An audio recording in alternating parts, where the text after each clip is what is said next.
Hello and good evening. Welcome to another episode of Epic Understanding. I am your host Coach Erica Love.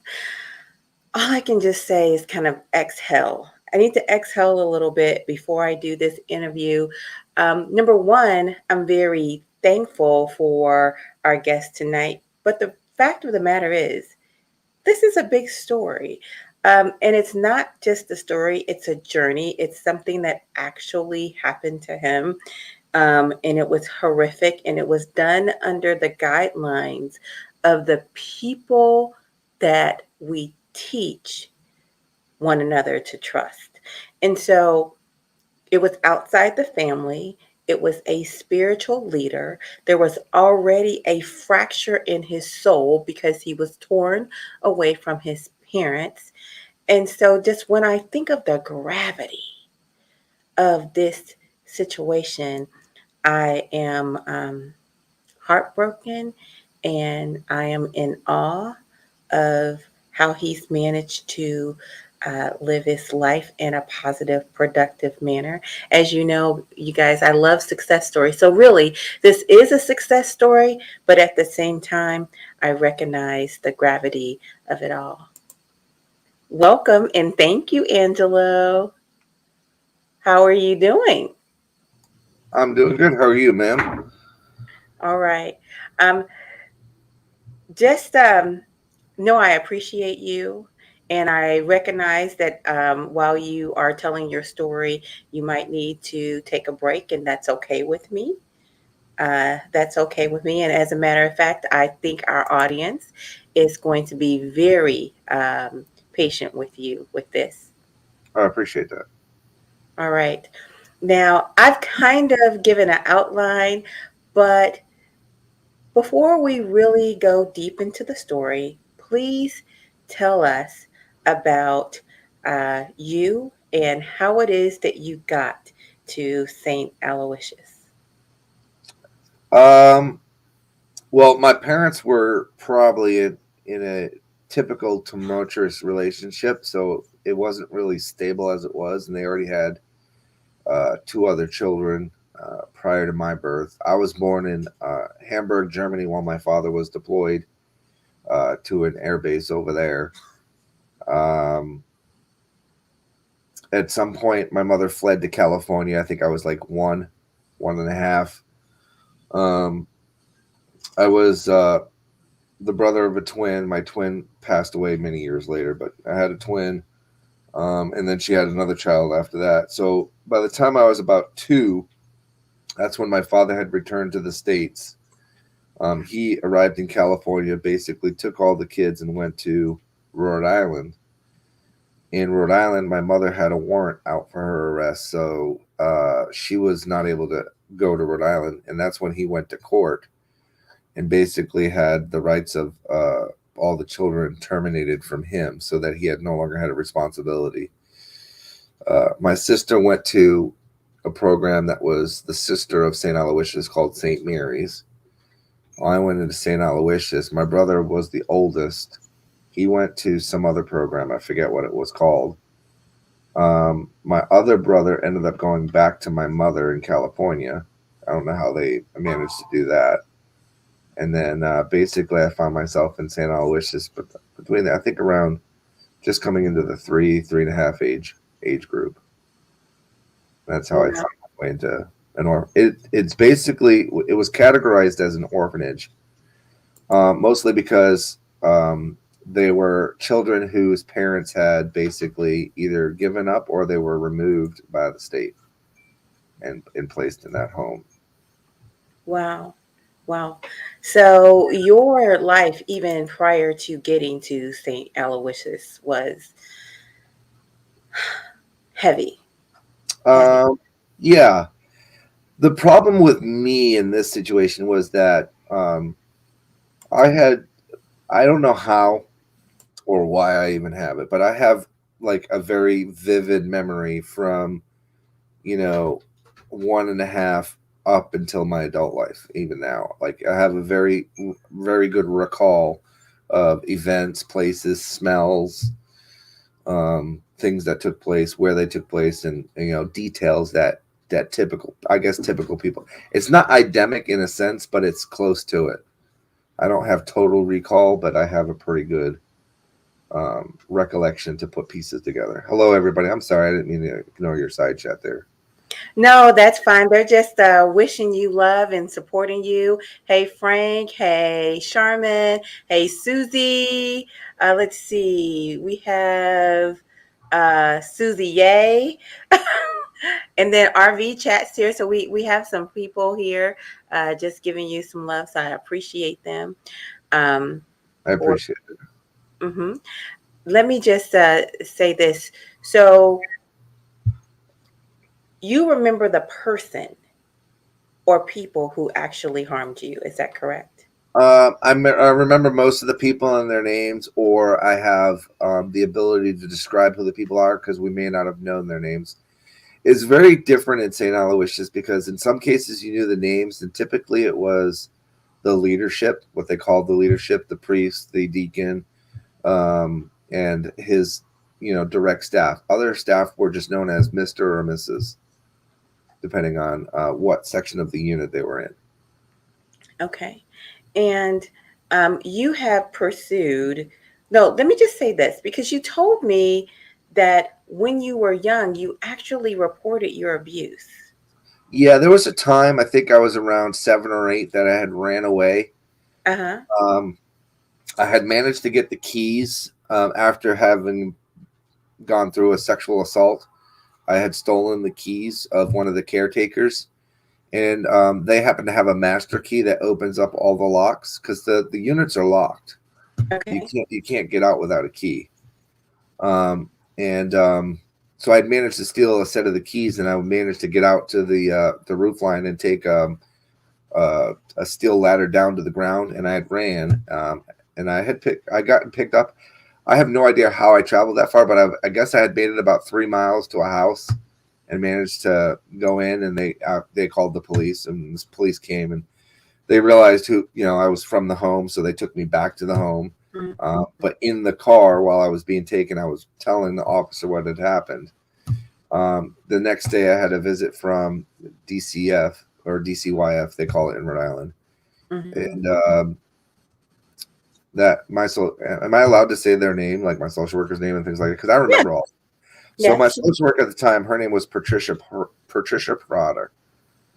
She was already, I think in her mid 50s. And she had about 200 kids to her caseload. And that's an important note to make. One person, 200 kids spread out across the state. That caseload is too big, and it allows people to slip through the cracks, and that's what happened here. So I reported the initial assault to the police. The police got the state involved as per protocol. The state did an investigation, and of course the investigation consisted of taking me into a room with the very person that was molesting me. And I actually call it rape because it was a violation of areas that, in today's terms would be called, intercourse of some form. So, I mean, I consider it rape because I was not of an age where I could adequately provide consent. Well, you certainly could consent as a child. Yeah. I just want to know that you're safe with me. And if you do not want to describe exactly what was done to you, you don't have to. But I am interested in sharing with the audience what you feel comfortable revealing regarding the activity. I'm at a point mentally where I don't have any issues talking about it because I think, coming from a male standpoint, it's there's less males coming forward, and I want them to know that, like women, we can also be violated. We may not have been men at the time, and even men today, adults are violated in their males, and it's very difficult for them to come forward because we're not seen the same when it comes to sexual assault, and that's unfortunate. Mm-hmm. But especially as a child, it's important that. I mean, I didn't think this 10 years ago, but today, through experiences, through the support of my wife, and through support of lawyers who are representing our cases, I have developed a strength that I'm not ashamed of what happened. It wasn't my fault, uh, Mm-hmm. and it certainly is something that people need to pay for. I agree. I agree. So, can you tell us how often were you assaulted? It was typically a daily occurrence, either by the priest, the deacon, the priest's son, who he had adopted, who also worked at the program, or various staff members, depending on who was on shift. See, not all the staff were doing it. Not all the staff were doing it. A lot of the staff were aware of it, and when they made waves, they were removed, never to be seen again. And there was never an explanation given to the children as to why that person was removed or fired or quit or never returned. We assumed it was because they had made some sort of a complaint, whether it was internally through the reporting system or externally through some agency. Because you got to remember, in the 70s and the 80s, places like the Justice Center and places like missing and exploited children, those places didn't exist yet. That makes So, sense. the only places they could report it were either the police, the Catholic diocese, which was horrendous at they just covered stuff up, or with the court systems, which were you had CASA workers for the kids, but they worked for the state.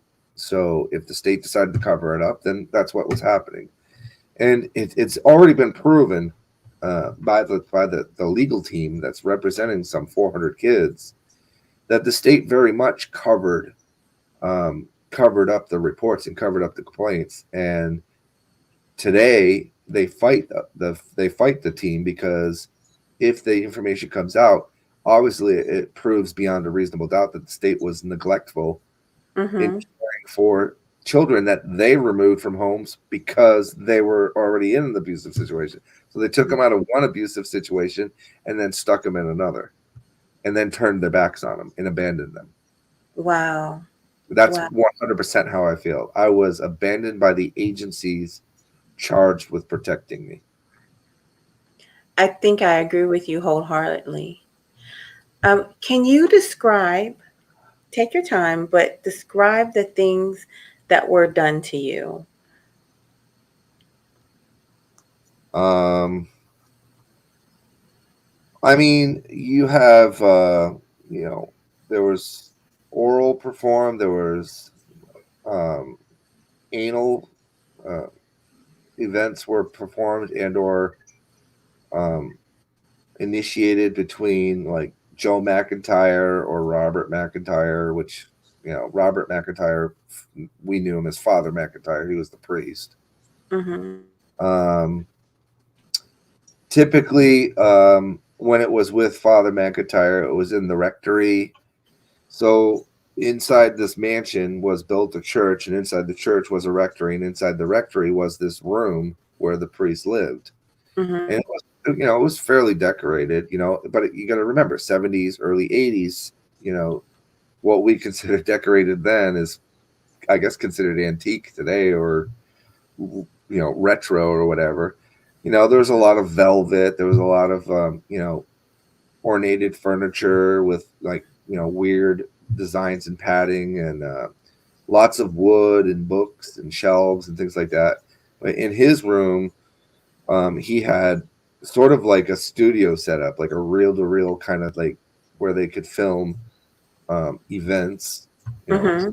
events, and sometimes it'd be with him and the deacon and his adopted son and maybe a couple of select staff members, and several of us children would be in there, and we would be um, commanded to orchestrate events either with ourselves, with child on child, or with them, child on adult, or Mm. two or three children on one adult, and you would be given instructions, and they would film it. We had no idea what that stuff was in those days. A lot of us didn't know what that stuff was in those days. Today, we know what it was. Mm-hmm. Um, and Wow. those events were going on even before I was there. I was there in the late 70s, early 80s, but this program, this place existed since the 50s. So since 1950 to 1994, even to 1994, children were still being abused. 1994. Yeah, I think 1994 was when it was finally shut down, somewhere in that neighborhood. That's breathtaking. Recently, you were contacted by legal authorities. Yeah, within the last year and a half, I was they had found me on social media, Mm-hmm. Facebook, I believe it was, and it was a legal team. It's a huge team. It's like 50 lawyers comprised across 3 or 4 different states, Mm-hmm. and they had been retained by a gentleman from Rhode Island who actually was in the paper. Mm-hmm. I think Giglione or Giglione, whatever his name was. He's the one that started, the whole investigation into St. Aloysius. So in that investigation, they get a list of kids, obviously, that had been through the program from the 50s up until the 90s. And they were reaching out and trying to reach people through social medias. And, the first question was, are you the Angelo Stevens, that was in St. Aloysius? And I was like, yes, who's this? And then that's how the introduction started. And you started to open up and tell your story. Yeah. I think it was, what was it, like 2.5 hours on? It was like a 2.5 hour interview with a lawyer. And it was very specific questions. What years were you there? What units were you on? What were the people's names? And that's when I started. I just basically went from point A to point B. I was given descriptions of penises, description of tattoos, where birthmarks were, what type of hair they had, whether they were hairy or smooth, description of the places where events took place. Told them I had run away and reported it, and this is what happened. And about 2.5 hours later, the dude was like, we really need you to do an interview with the Catholic diocese, the team that represents the Catholic diocese. Mm-hmm. So I basically had to redo it again. This time he ended up agreeing to represent me. So I did another interview about 2.5 hours long with the legal team that's defending the Catholic diocese. And at that time, they had offered to pay for a lifetime of counseling if I drop out of the lawsuit, which and sign an NDA, which I obviously denied.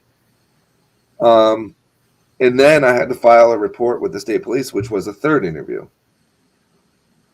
In that process, they had obtained a warrant for Father McIntyre's house, and that was when they discovered a treasure trove. Also of note, while they were serving the warrant, he lit the house on fire and fled to to Florida. Yeah, he lit the house on fire and fled to Florida. But they were able to extinguish the flames, and in there they found a treasure trove of videos and still photos of events. And then there's videos of me from 6, 7, 8, 9, 10 being raped and molested by him, by his son, by the deacon, by the Archbishop of Providence, and by various staff members. And all these videos were discovered after I had given my testimony to the legal team, after I had given my testimony to the Catholic diocese, and after I had given my testimony to the state police. In those videos, the descriptions of the rooms matched my testimony. So I was asked to go to the Rhode Island Capitol and speak to lawmakers to change the laws in Rhode Island, because the statute of limitations for sexual assault cases is 7 years. Okay. I hadn't gotten around to doing that yet. That's still in the works. But right now, they tried to get it increased to the age of 52, which was later overturned by the diocese, who had pumped money into campaigns of politicians that overturned it when they got elected. And so you feel as if that, well, I don't want to put this in your, words in your mouth. Do you feel like you're being victimized again by a whole new system? Um, I suppose that that's one way to look at it, but I prefer to look at it as empowered. I don't like when people take my voice or my anger for that matter. I'm angry. Mm-hmm. So when you tell me that you're going to overturn something because first of all, it tells me you're afraid, Mm-hmm. and it tells me that I am a danger to you because I can make you lose your case, and Mm-hmm. that's why you want to silence me. And when you try to silence me, you're going to make me fight harder, and that's basically what I use it as fuel. That's Uh, beautiful. you know, I I love agree. I agree. The statute of limitations on all sex crimes needs to be revoked. I agree with that as well, for sure. Tell me, you just said that you use it as fuel, and we are certainly going to go back to the details of your story, but you did something really cool with your life now. Yeah. You know, I met my wife at a young age. She was like 6.5 years older than me. So I met her in a laundromat. Mm-hmm. Um, she was a hot woman. She's still a hot woman to me. Um, I'm sure she's a hot woman. I, I view beauty very differently, I guess, than the typical male. I'm attracted by intelligence. I'm attracted by a soul. I'm attracted by emotion, and she has all those categories. And I never had that in my life. I grew up without parents. I grew up in an institution that, for the most part, for a good portion of my younger life, hurt me. Uh, Mm-hmm. so, meeting her probably was the catapult to my change in life and me not being a criminal, me not being a drug addict, me not being an alcoholic. And she blessed me with beautiful children. I went into the military. I started as air defense in the military. Mm-hmm. So, I did my training at Fort Sill and I went to Fort Bliss. While I was at Fort Bliss, we discovered our son was really sick with a rare disease that could kill him. Mm-hmm. So I ended up switching careers into the military intelligence field and, becoming an interrogator, doing training with micro expressions, doing training with psyops, psychological warfare. Mm-hmm. I ended up my ending career was at Fort Belvoir, working with cyber terrorism units and counterterrorism, and basically infiltrating social media sites to um, find potential threats or targets that were harming or would harm American interests, whether it was in our country or in territories that we had interests or values in. So the last 2.5 years basically was, creating a cyber unit for the U.S. Army that worked within a military installation that had access to real time, social media threats that could be reported up to the Pentagon and directly to the Joint Chiefs. And our unit was a direct, a MACOM unit, so we reported directly to the Department of the Army. We were reporting to general officers and congressional and Senate members. And that was the last part of my career. And That's then when I retired, I started my Viper group, and we basically um, we look for predators online, and we try to give a voice to children that ordinarily wouldn't have that voice. exactly. So that's the part that I wanted to hone in on right now. Although you are retired, and thank you for your service, Thank you for your support. um, you spend your life, you spend your time helping abused children. Yes, not much of it does. I don't advertise that much online in relation to what our family does for abused um, or I don't like the term, but abused or neglected children, but it's also about children that are potentially trafficked as well. Uh, Mm-hmm. so I team up with a Christian organization that works with missing and exploited children. It's contracted by the federal government, I see. and basically we work at the border crises. We step in for FEMA when we need to because basically FEMA has a specific set of things that they can do based on government regulations. When we're contracted out, we're not subject to the same regulations, so we're able to do things beyond the scope of what the federal government can do. And it's a complete 501c3 that is, everything's paid for through donators.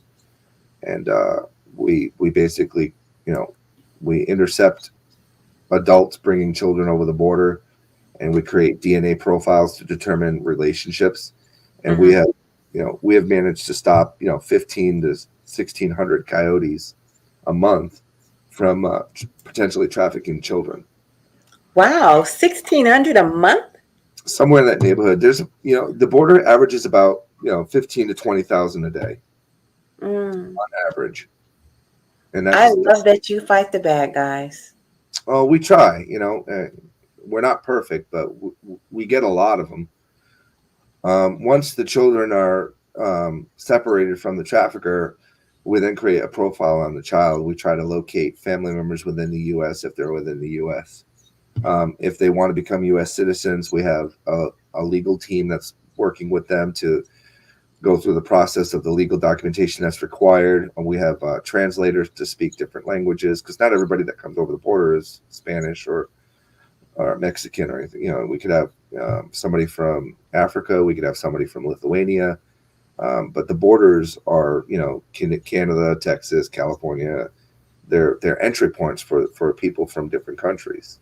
So Mm. our goal is to try to get them reunited with actual family members, and that takes DNA, that takes legal. We make sure that they're medically treated. We built a school. We built a police station, we built a firehouse, we built a legal team, and everything's all taken care of in one location.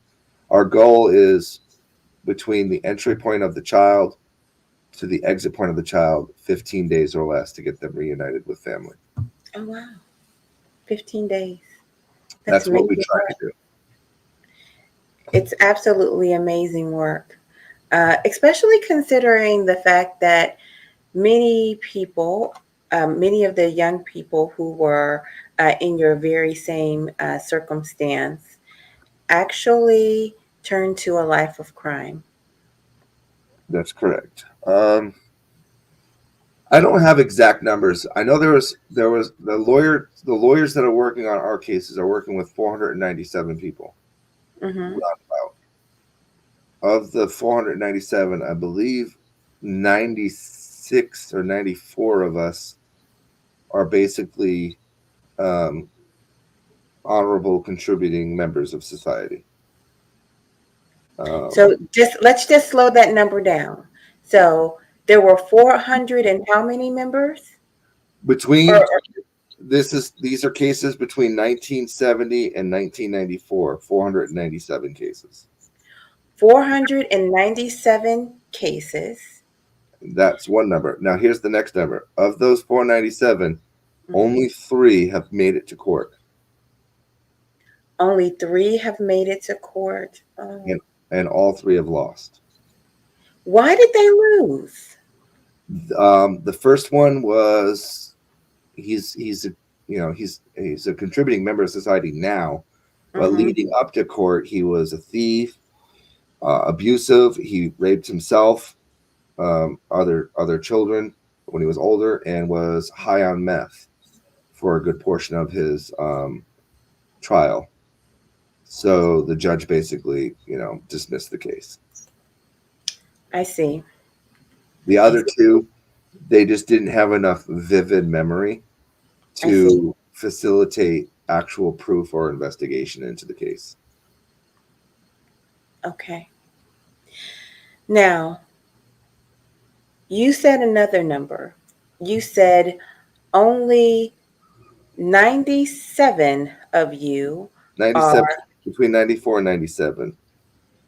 right. So between 94 and 97 of you are contributing members of society. Is that correct? Like Yeah. basically non-criminal.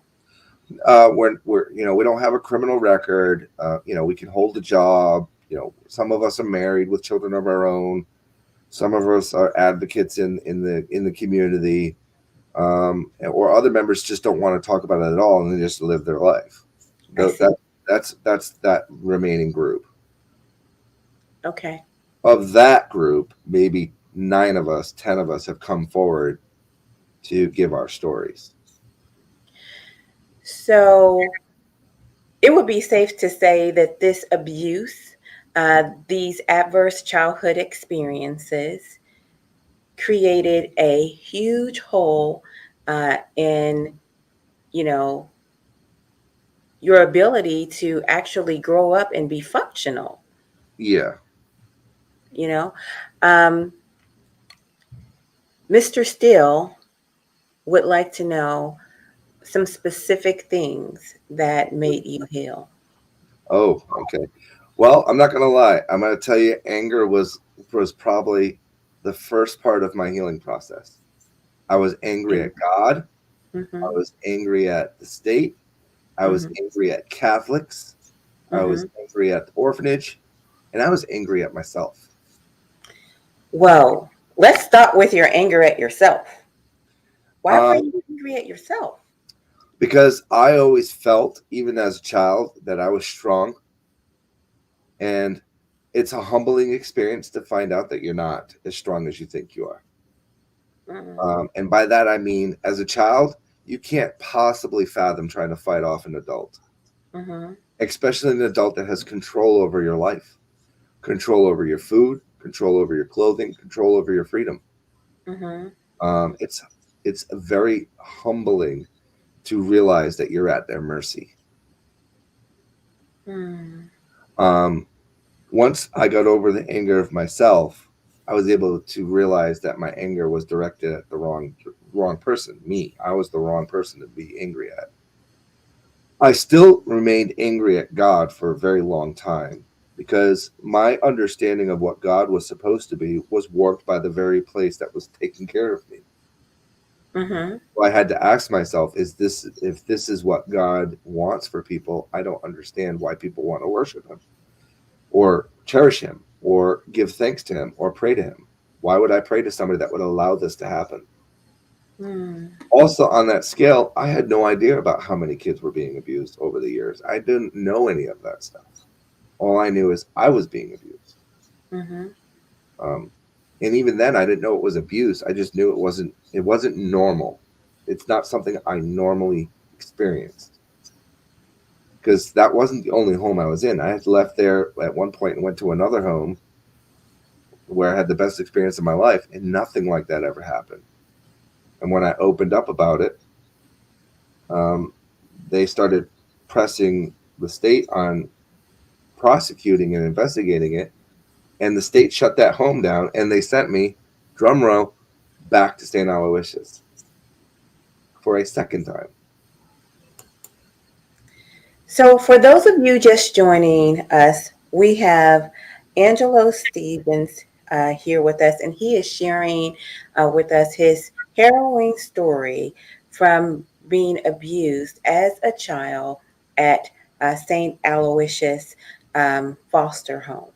This was a place where he was supposed to be protected, and he was abused by the leadership there, the priests there, and um, even after reporting his abuse, he was placed into the room with his abuser.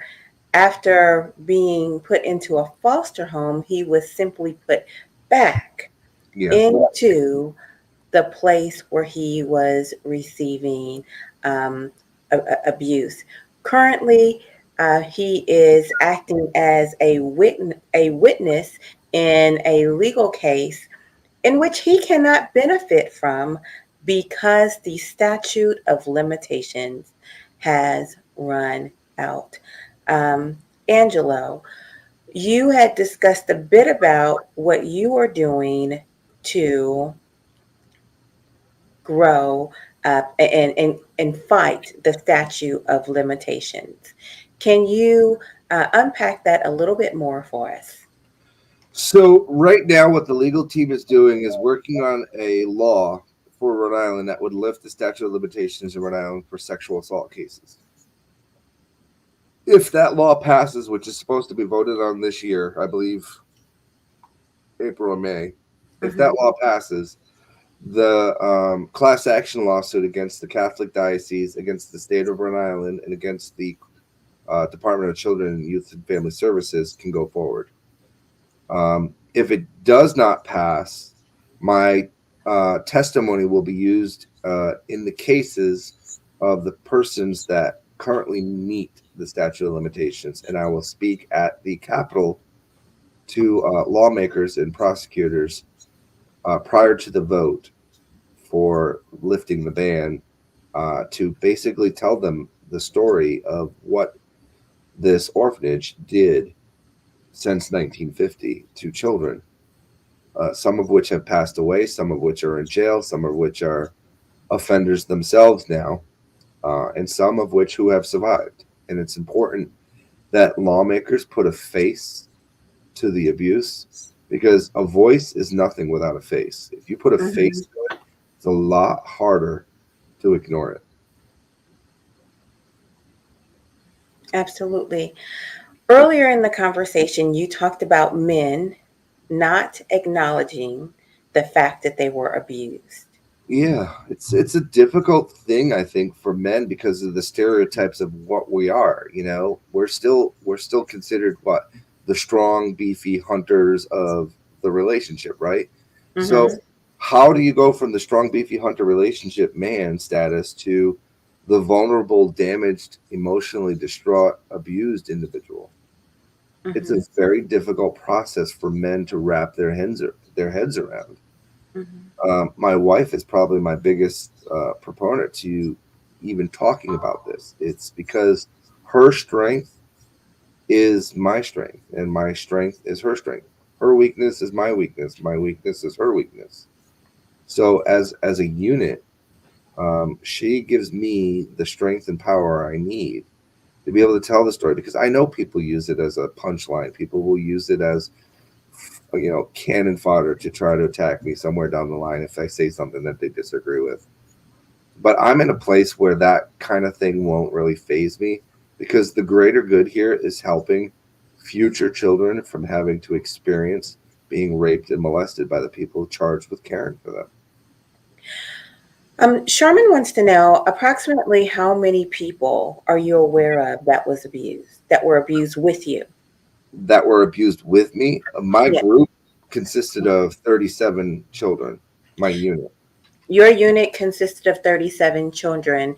And Yeah. then from the 1950s to 1997, your lawyers have found 497. No, from 1970 to 1994, they found 497.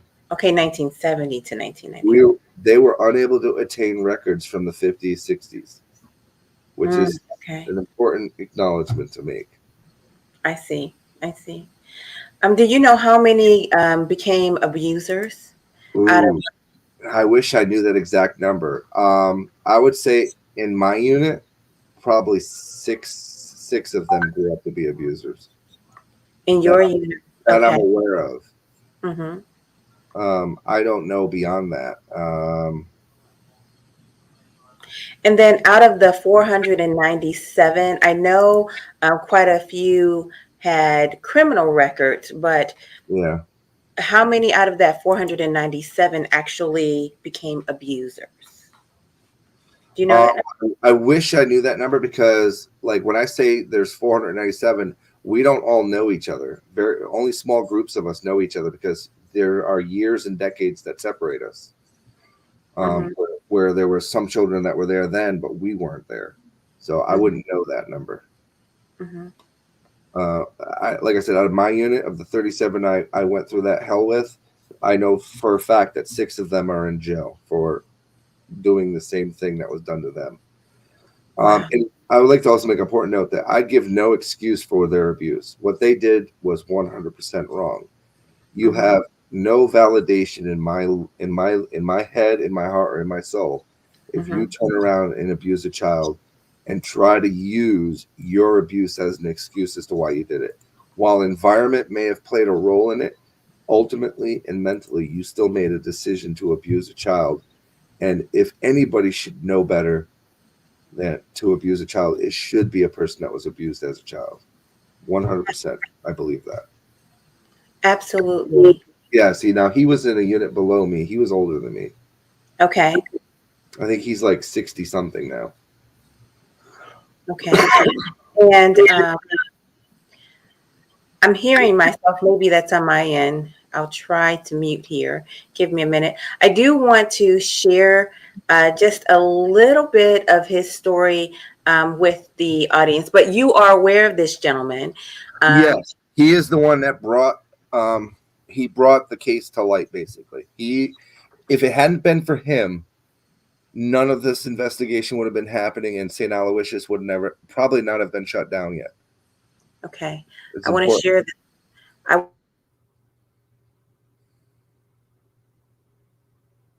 The University of Missouri St. Louis is building a stronger St. Louis with an educated, well-prepared workforce. The internet And finds that it necessary starts that with we you. have a Your commercial. college degree is within reach. Find us at umsl.edu.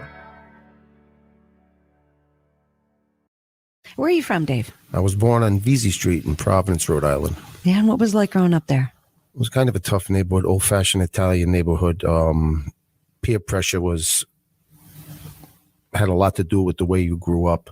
Mm-hmm. You know, we played a lot of sports. We were very poor. We didn't have nothing, you know. And then my mother passed away when I was 7. And then my father put me in St. Aloysius Home for a reason which I never asked him.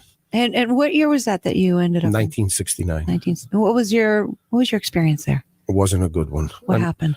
Well, I was sexually molested by a priest there, and I was beaten. That they used beatings as a form of discipline there, especially by Sister Marietta Francis, the Mother Superior. Mm-hmm. She was the only sister that I remembered there because she's had such a negative impact on me with her physical discipline. What happened with the priest?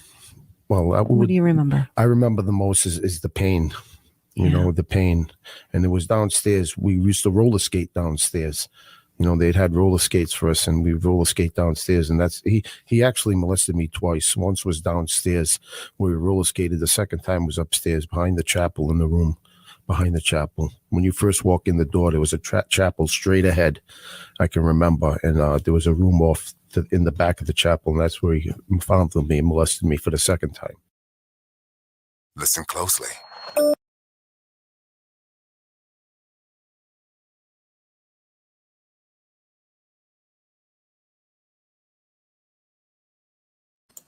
I'm sorry. That is very chilling to hear. But do you see him describe in the church? There's a little room in the back, off to the side. Mm-hmm. That's the room. That's the same room.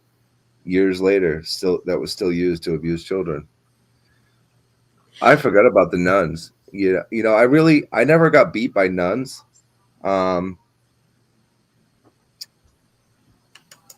Our interaction with nuns was pretty much only during church times.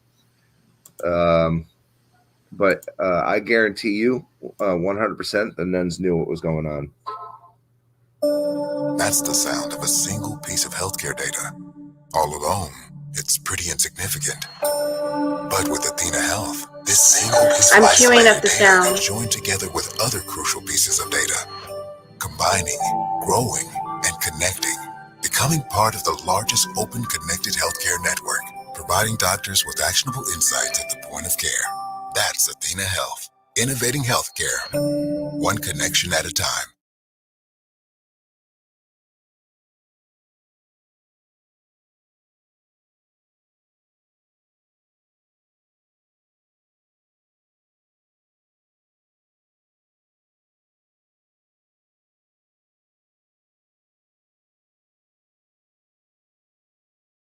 Where are you from, Dave? I was born on.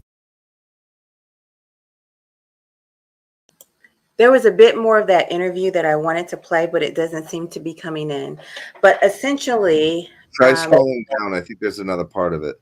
Well, yeah, that's what I was trying to do. That's what I was trying to do. But please continue to share what you experience. While I try to get this part of it together, I'm Well, pulling it's from the news feed. St. Aloysius was divided into groups and categories and ages, and they were named after like hockey teams. Mm-hmm. So you had, except for the very first unit, the very top unit was for children that had not hit puberty yet.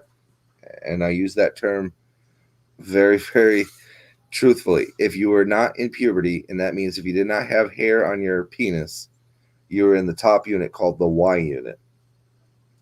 That was the unit that the priests loved to take children from to molest. They loved smooth, hairless children. Once you aged or you started showing puberty, when I go to the doctor's office, sorry, you want to play that?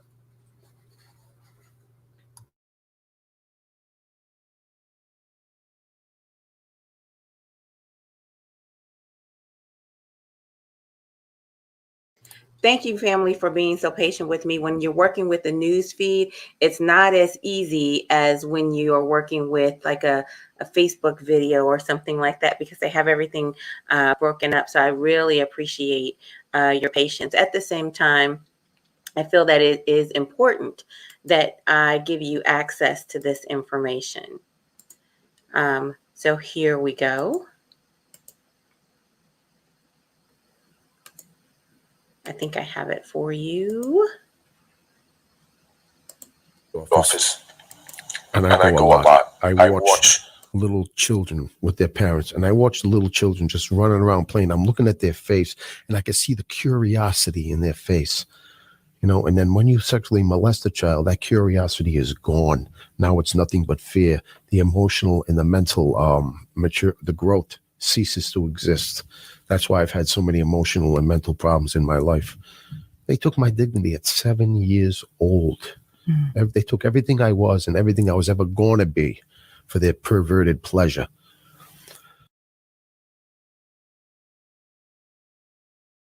Do you feel as if they took who you were and who you were going to be?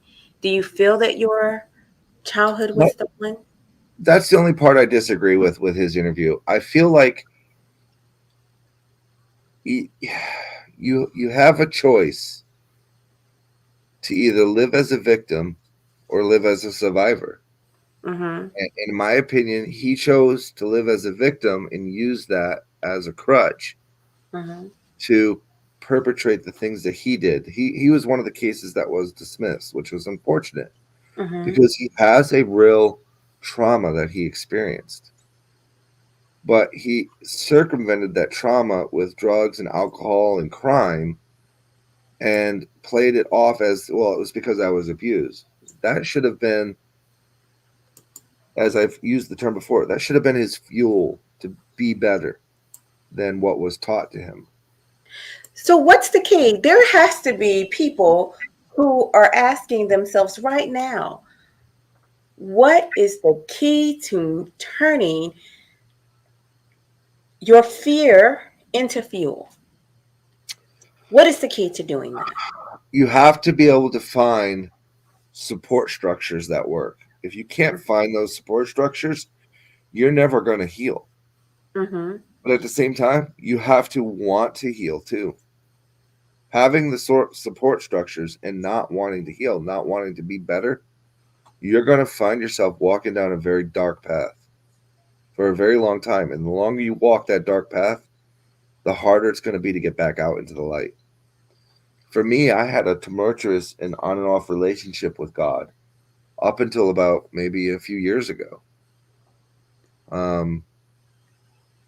And I had to come to a realization that I don't get to know what his plan is.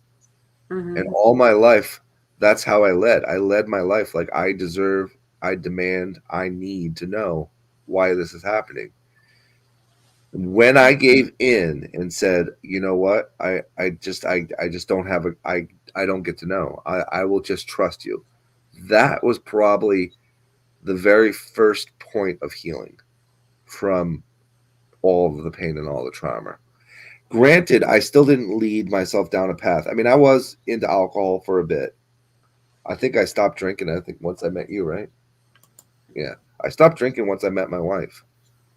Um, and that was, like I said, everybody has a purpose in their life, and you don't get to know what that purpose is until many, many years later. You may never know what that purpose is. Sometimes we're blessed and we get to see that purpose.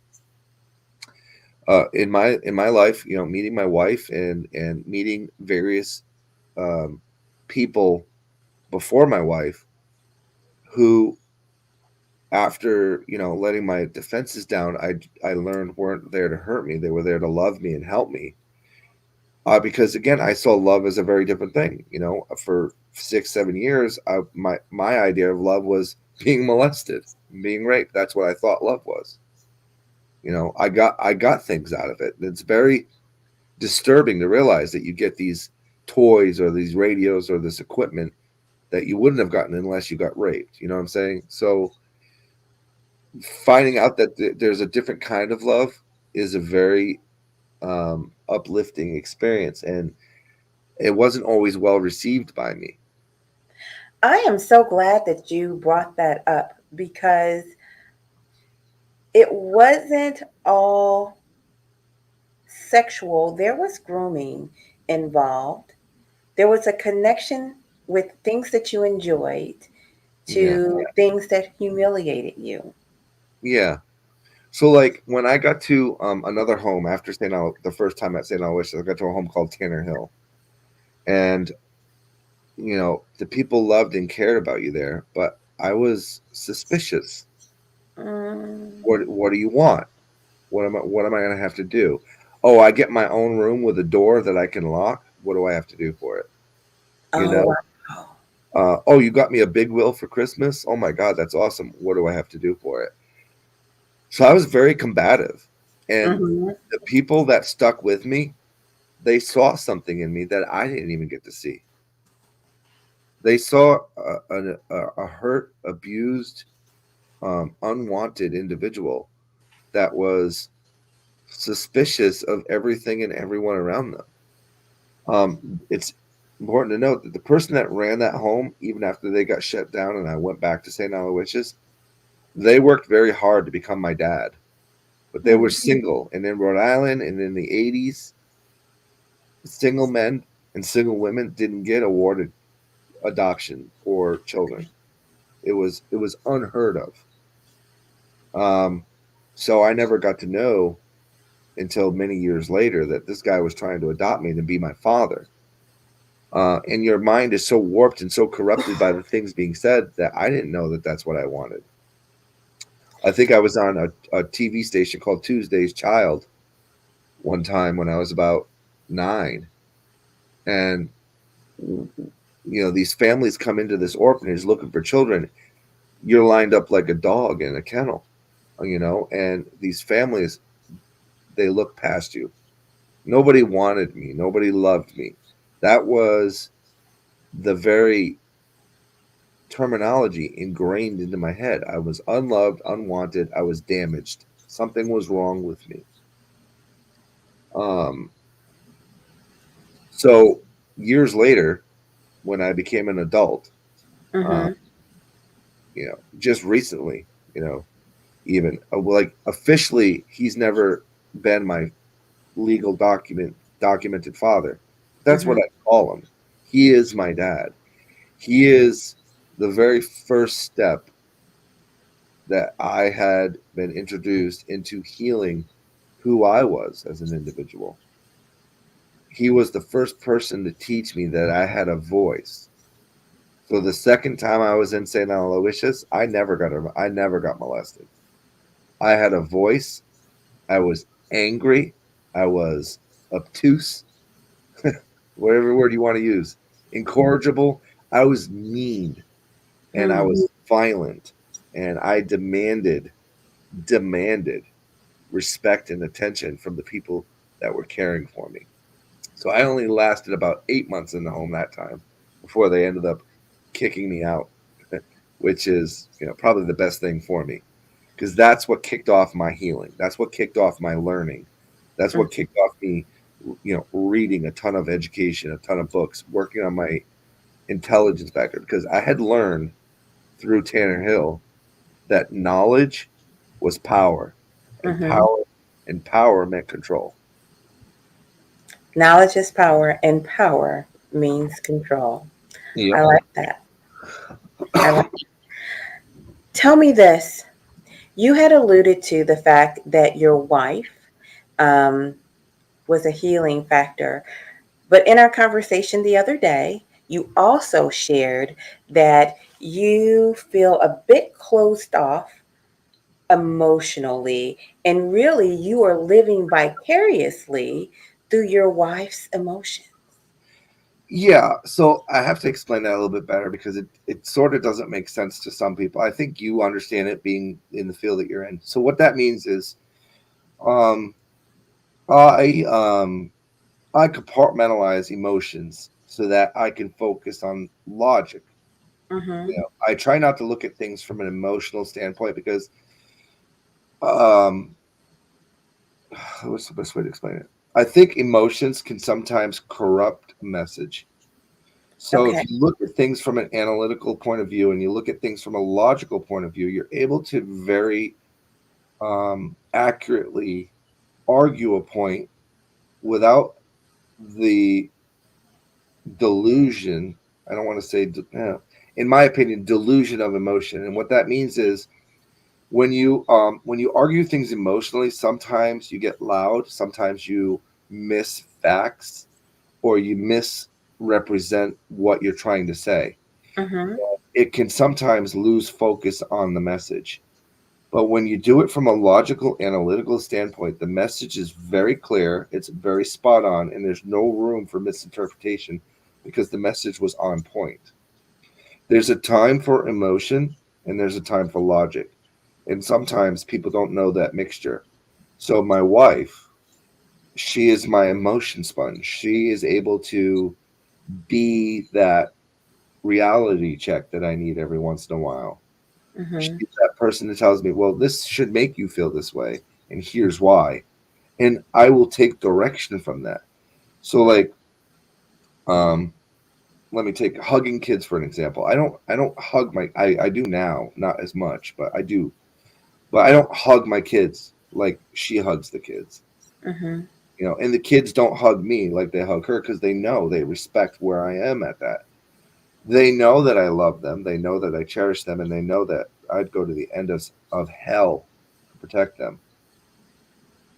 But the emotional aspect of it is something that I think that they need to learn because the world is not a safe place anymore. It never really was. Maybe we're just waking up to it.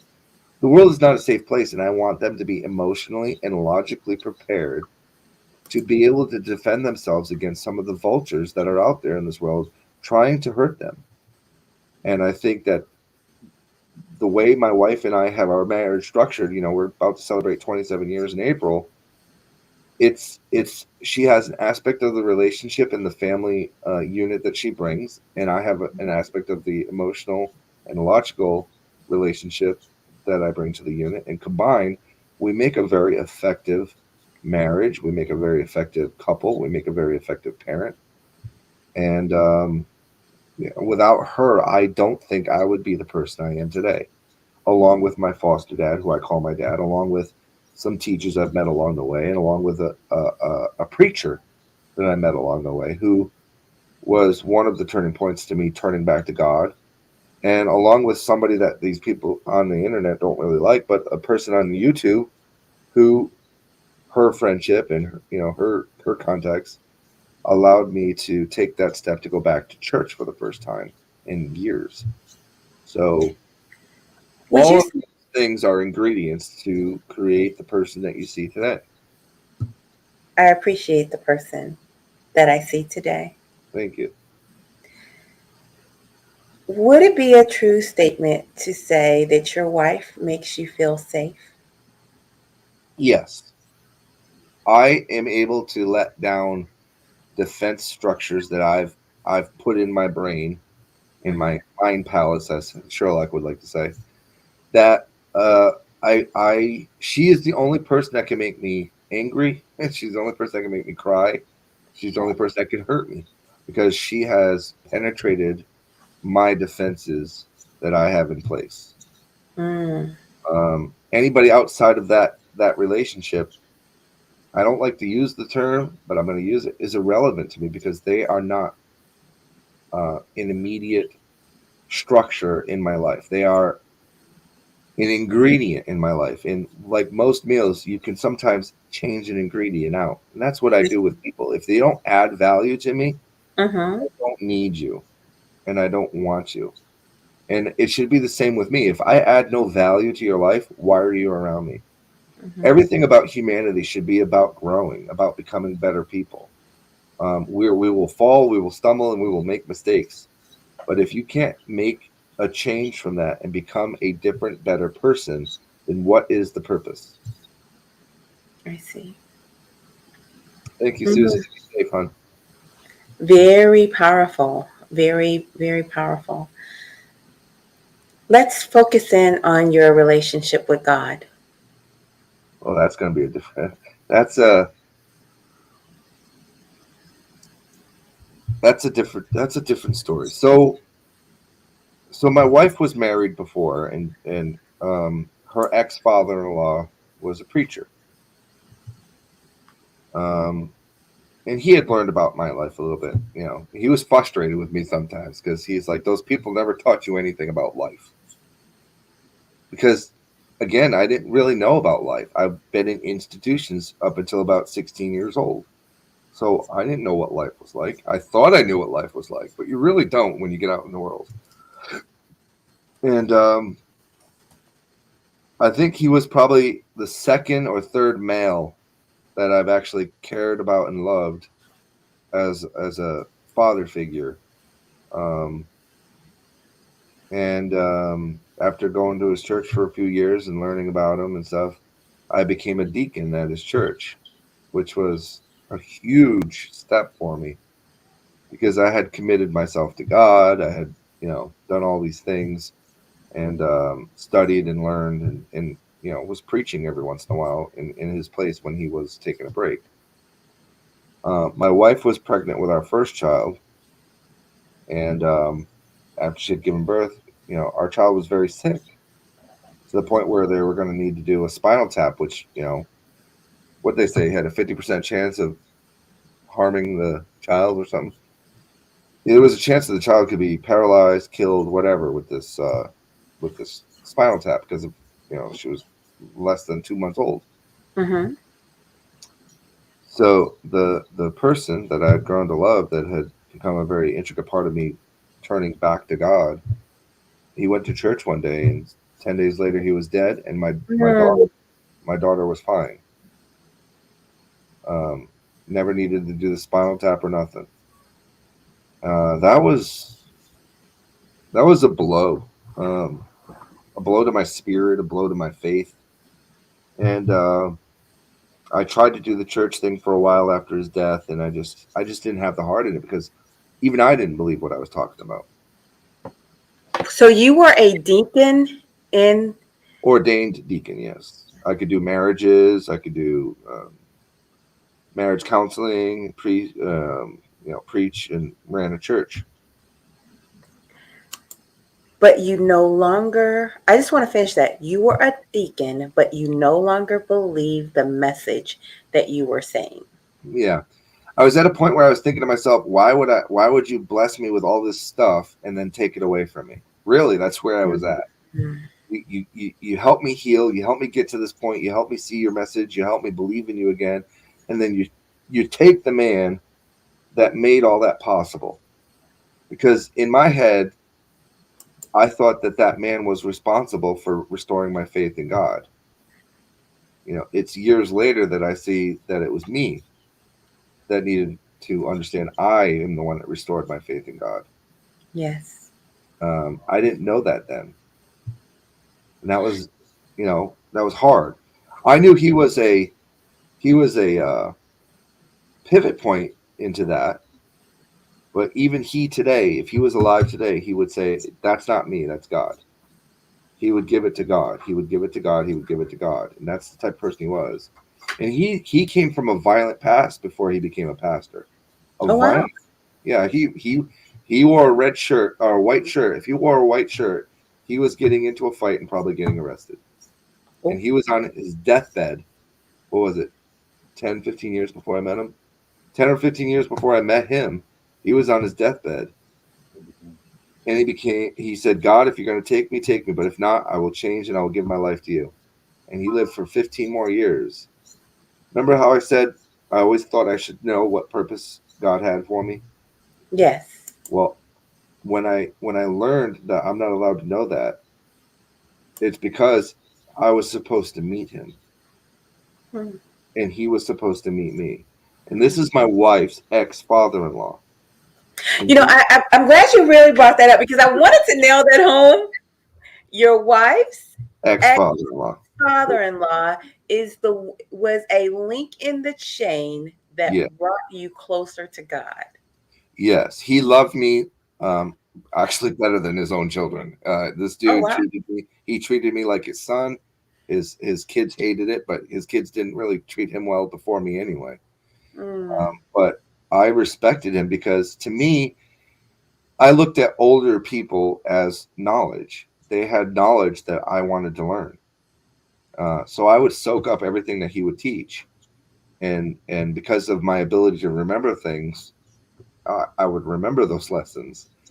I got to a point where I was able to preach from the Bible without even reading the Bible or opening it. I knew the scripture that well. And played music on an omnichord, which is sort of like an electric harp, but piano type. It's weird to describe. It's a harp piano thing, synthesizer, but I learned to play music. And he would sing, and he would get the song wrong every single time.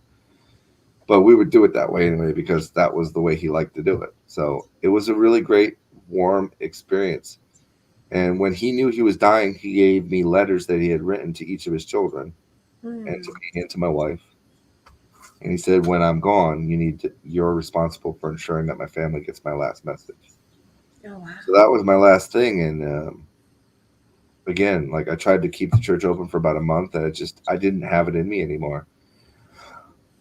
So it was so powerful because I would be remiss if I didn't remind us to say that we're born, or we often have this illusion because society tells us that the family that we are born into should be the people that we're closest to.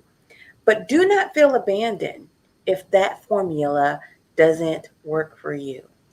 Everything doesn't work for everybody. Open your heart to finding your own family, and then let those people be your missing puzzle pieces. I like that. Yeah, I just wanted to look. Wait a minute. Somebody needed to hear that tonight. Somebody needed that validated tonight, because we get so brokenhearted when the family that we are born into, they don't appreciate us. They don't validate us, and sometimes they even abuse us, and we feel worthless. But just because someone doesn't know what to do with a precious, valuable jewel does not mean that you're not worth $1 million, and quite frankly, much, much more. I agree. Yes, just thought I'd let you know that, family. Now, you are not currently Catholic. No. No. You are not currently Methodist or Baptist or any particular religion, correct? Correct. I am. I have a very large distaste for organized religion because I have come to believe through experience that many of those organized religions are corruptible because the word of God is preached based on an individual's interpretation of the Bible, and it's of a Bible that's been rewritten thousands of times since the word was originally inspired into man's minds by God himself and penned word for word. It's been corrupted and changed to fit narratives, to fit the times, to fit the changes. So I would gear myself more of a spiritual person. I believe in the existence of God. I believe in the existence of God's love. I believe that each of us is godly in a way, and that our role in this earth is to try to live as spiritually as we can, with the understanding that when we go to sleep at night, we go to sleep as a sinner. When we wake up in the morning, we wake up as a sinner. Mm-hmm. And that's difficult for some people to understand. You're a sinner. You live the life of a sinner, but you can try to live a spiritual life where you try to lead by example. And we will fall, we will stumble, we will make mistakes, and we will not do things correctly because we are human.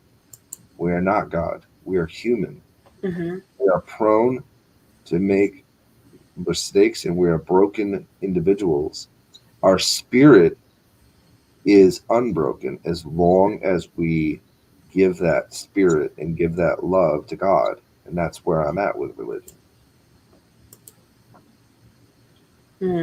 I love that. Love God and love people. Yeah. Start there, end there, and you will be okay. At least that's my thought. That's my thought. There is a whole bunch of stuff in between, a whole lot of stuff in between. But we need to get those things right. We need to get those things right. Now, Angelo, as we come to a close, I want to sincerely thank you for sharing your heart with us and sharing your message with us. I really hope you come back because you have a lot to offer, I must tell you. Oh, I appreciate that. Thank you. I'm curious, before you leave, are there any closing messages that you want to share?